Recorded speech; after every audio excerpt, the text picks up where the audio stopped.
First, let me introduce Sabrina Perlman.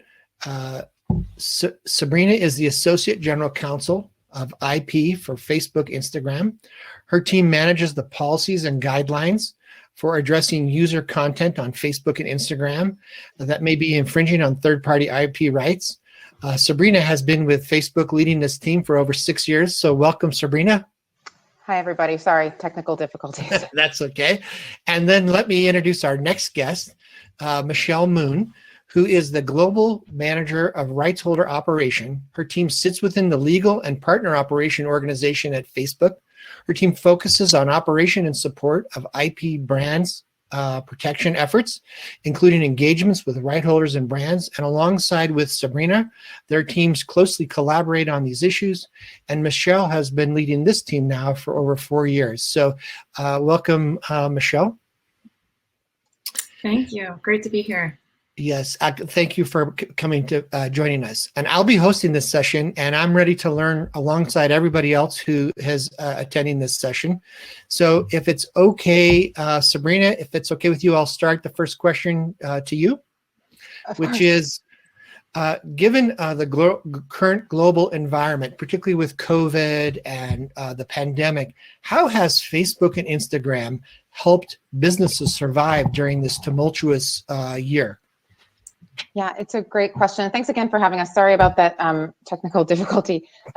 So obviously, COVID has changed the entire world around us, including the way we all interact with each other, including conferences like this, which we would hopefully someday in the not too distant future do again in person.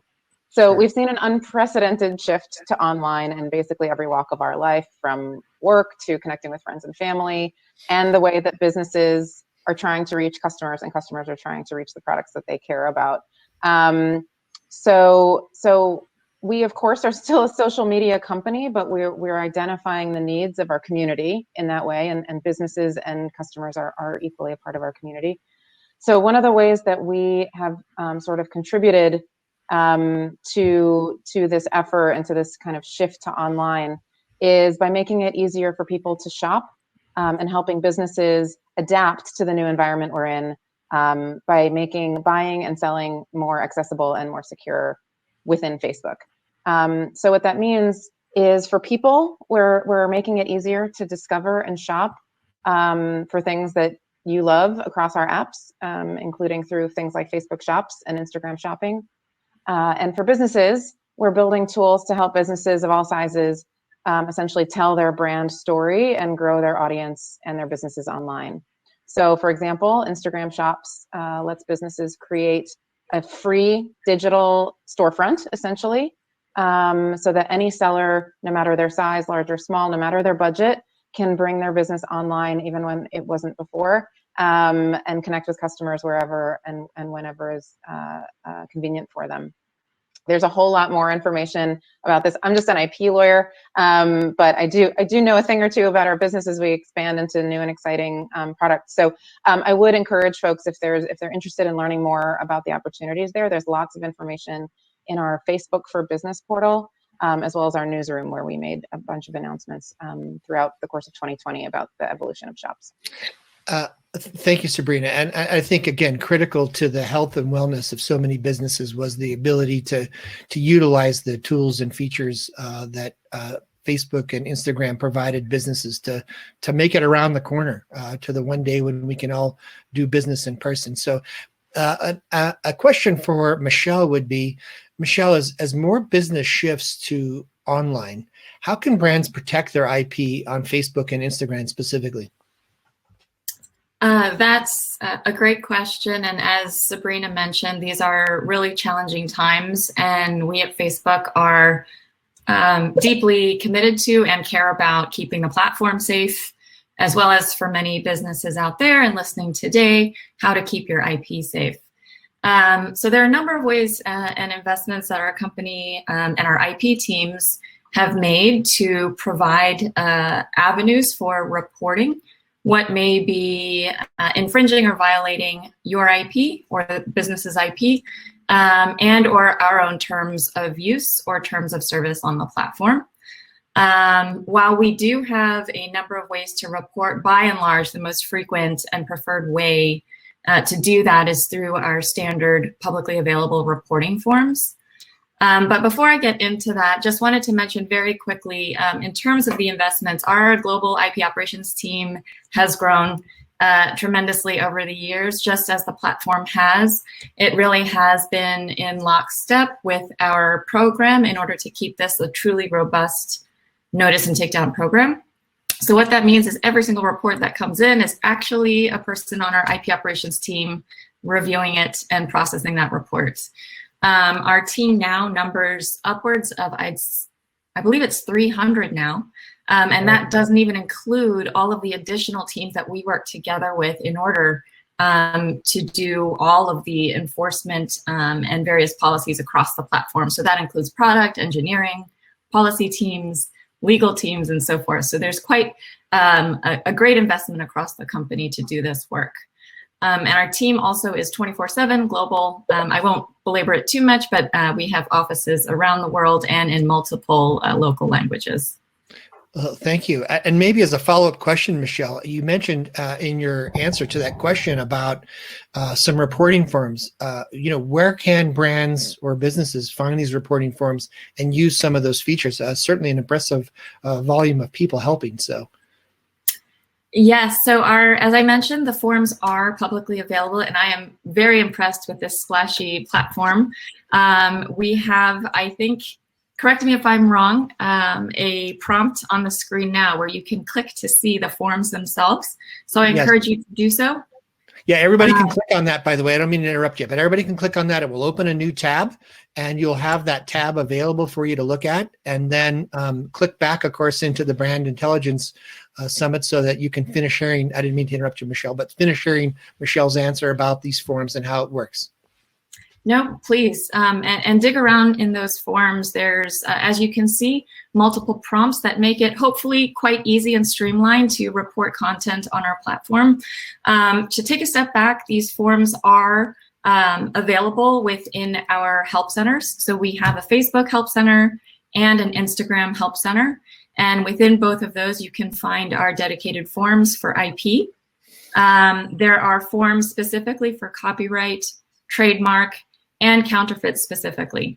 So you'll see through the prompts, you can sort of select which apply to the type of report you want to submit. And a couple of clicks and hopefully you're done and you're on your way.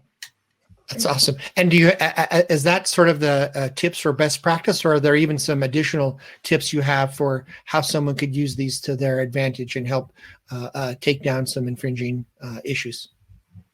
Yeah, there are some just general best practices, and certainly with our reporting forms, we try to make it as easy as possible. But just to note, the way those forms are structured are really to provide fields for every type of information that we would need in order to simply efficiently process the report without having to do additional back and forth. So you'll see the form is actually structured out into 4 main sections, and each of those sections have information that is pretty critical to the components of the report. So complete all of that information, and in most cases, we should be able to take that report and go ahead and process right away. A couple of other things just very quickly. When it comes to reporting content, you can report any content that appears on the platform. That includes Facebook and Instagram, across a number of the types of experiences on the platform. So Sabrina mentioned shops, we have marketplace and other areas of the platform. It is important and helpful to grab URLs where possible for the content. That helps our IP operations team more efficiently locate and confirm the content. When we're talking about specific types of content, I'll just do a quick shout out to ads because we do get lots of questions about this. Yeah, sure. Ads can be tricky just because there are so many different formats of ads across our platform. Best practice, again, is if you have the URL and the information about the ad to complete that accordingly. However, we do know sometimes there are ephemeral ads, for example, in stories. And if you're able to grab a screenshot as you're viewing the ad, that too can be submitted and merely attached to a report, and our team will look into it to locate that content. Great. That's awesome. And maybe one more follow-up question, Michelle. Sorry to keep following up, but is there, of the content that gets removed, is that publicly available or is it gone forever? How does that work from a standpoint of the content? From removal of the content, once it's down, we keep it down unless there is some reason, for example, between parties, that they may come to some sort of agreement, and then they can reach out to our team. We'll review that request, and then we can, in some instances, restore the content.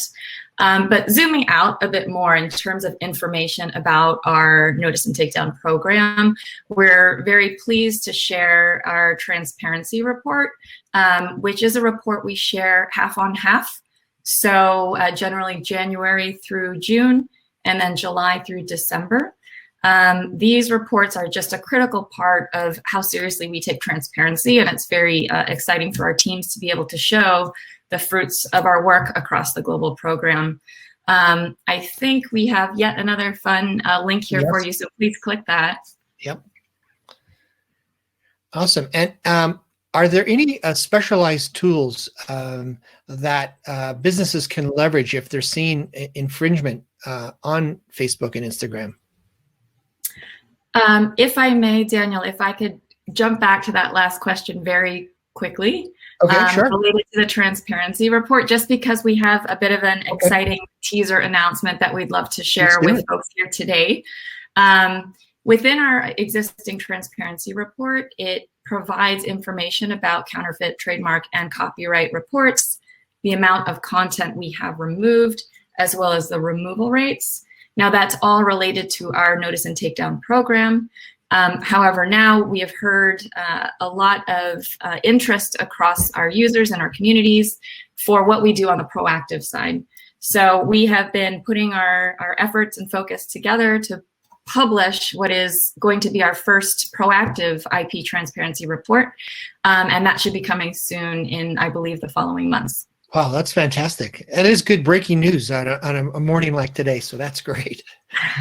And maybe share with us, as I jumped in, I guess, a little too quick, but on the tools that people can leverage on Facebook and Instagram if they're seeing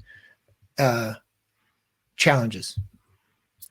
Yeah, so we do have a number of specialized tools that are essentially meant to enable and empower more efficient searching and reporting across the platform. On the copyright side, we have what's called Rights Manager. I know today we're much more focused on protecting brands, and in that respect, we have what we call the Commerce and Ads IP tool. For those of you unfamiliar, this is a tool that I believe, and Sabrina, correct me if I'm wrong, I believe was launched in mid to late 2017, was it? And that was very much on the backs of a lot of close collaboration with rights holders based on their feedback and concerns, and really figuring out a specialized reporting tool that could help meet some of those needs in their brand protection efforts. So what this tool does is really focusing on our surfaces within the platform that are more purely dedicated to commerce.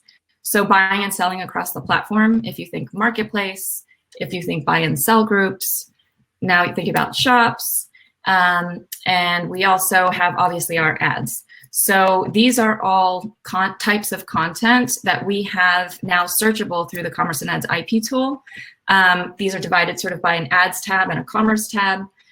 There's a ton of information to talk about there. We could talk a whole session just about the Commerce and Ads IP tool. Yeah, sure. But maybe just to give some basics in terms of the eligibility and application process. Right now, it is direct rights holders that need to apply for the tool. You then can authorize your third-party providers like Redpoints and others to then report on your behalf. The application process is quite simple. It's an online application. There's actually a link even within our help center. And you just need to provide some basic information for our team to then evaluate. And then if eligible, we'll approve the application, and then you're good to go. And we provide a user guide and everything. There's a nice onboarding for the tool for folks.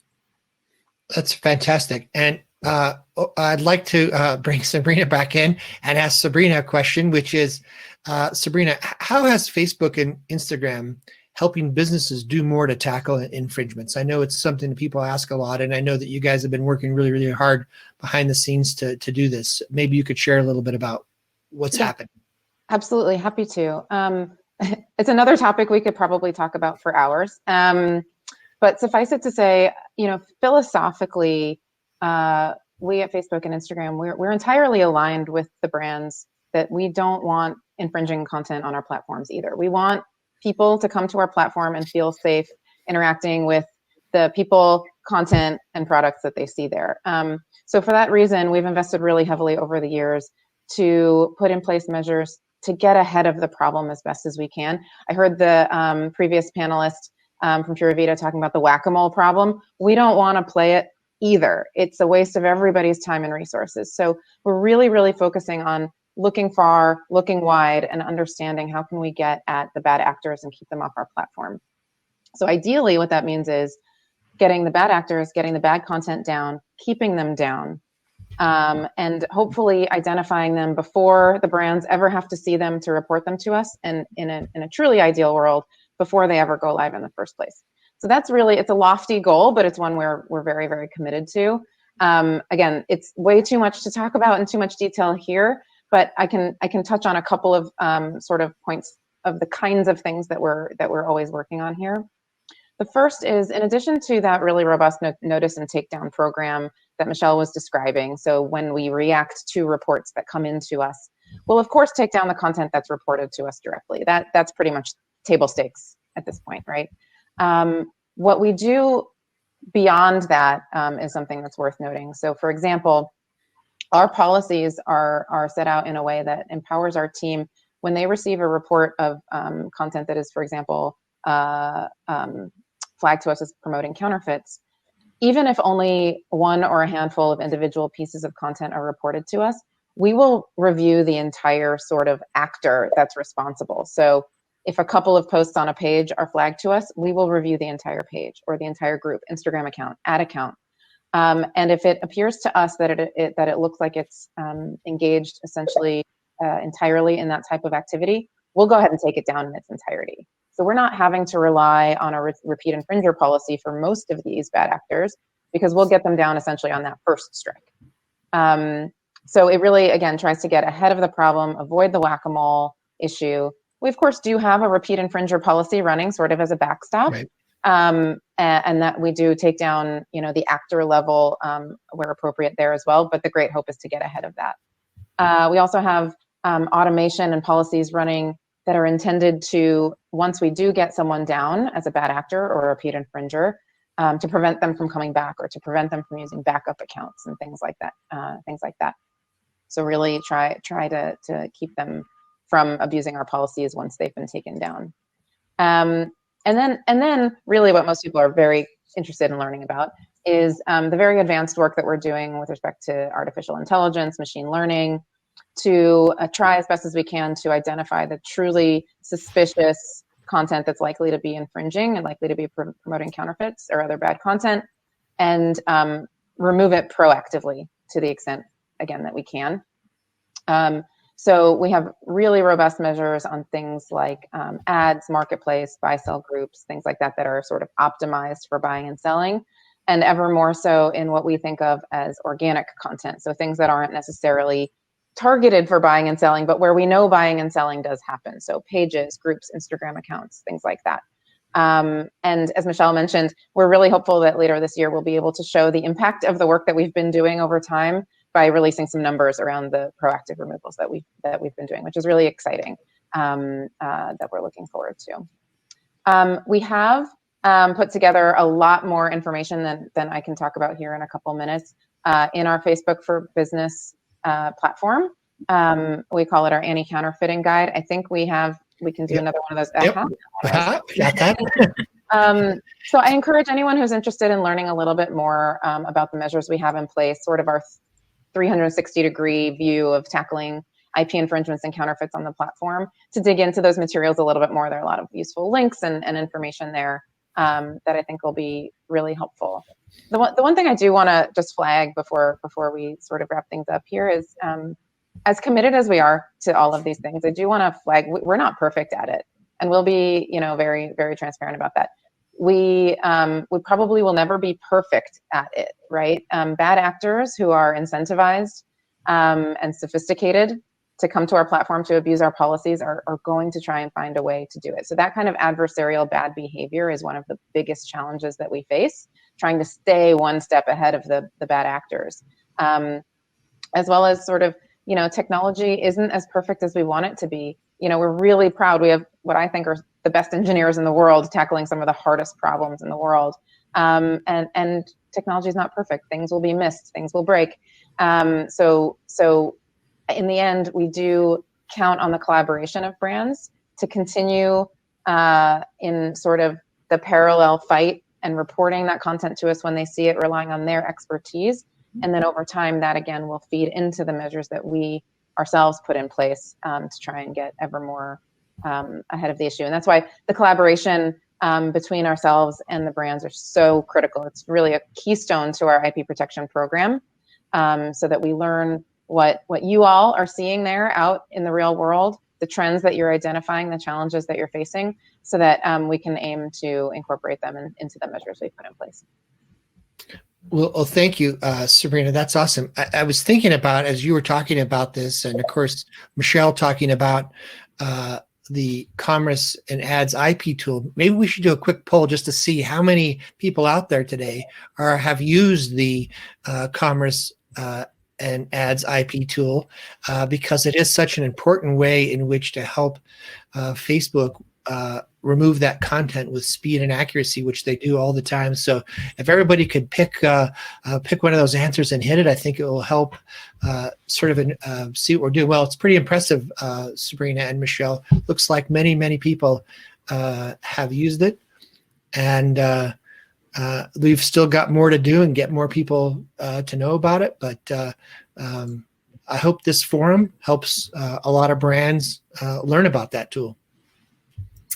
If I may, at this point, since folks are answering that question, Sure. We do have another bit of a teaser to share. And we're very excited to kind of use this forum, and especially together with the businesses and brands that have joined us today. So with the Commerce and Ads IP tool, obviously it's a tool that's improved over time. And again, through collaboration with rights holders and feedback that we get across our program. But one of the very big, exciting new improvements to the tool that's coming soon and is currently in a piloting stage is our image search, image-based search function within the tool, which we really believe might change the game a bit in how folks can really scale out their searching and reporting based on what's surfaced in the Commerce and Ads IP tool. So stay tuned for more updates as we do a more splashy and detailed launch about it, but we're very excited to share some of that work as well. Our teams internally across product engineering and operations have been heads down to get this out to you all. Well, that's fantastic. I can't remember if you mentioned, was there a time frame when you thought that might be available? I think Sabrina might know better than I. So we can't make any promises, but within the not too distant future, in the next couple of months, we expect to have that launched. That'll be a game changer, as you said. That's awesome. So listen, we're very tight on time. There were a number of great questions that came in, and so between Sabrina and Michelle, we'll get them their questions. We'll get responses back to all of you who asked questions. I think it's impressive that Facebook and Instagram continue to think about ways to help small business and big business through this difficult time in the pandemic. And I think the information and news you shared with all of us with regard to the tools and features that are available, and looks like, if more and more brands will use some of the features that you have, we'll get to a better place. And I think, thank you again for breaking a couple great news pieces with us. And with that, I thank you both for your time today. I appreciate it, and the information, Sabrina and Michelle. Thanks for having us. Thanks, everybody. Thank you.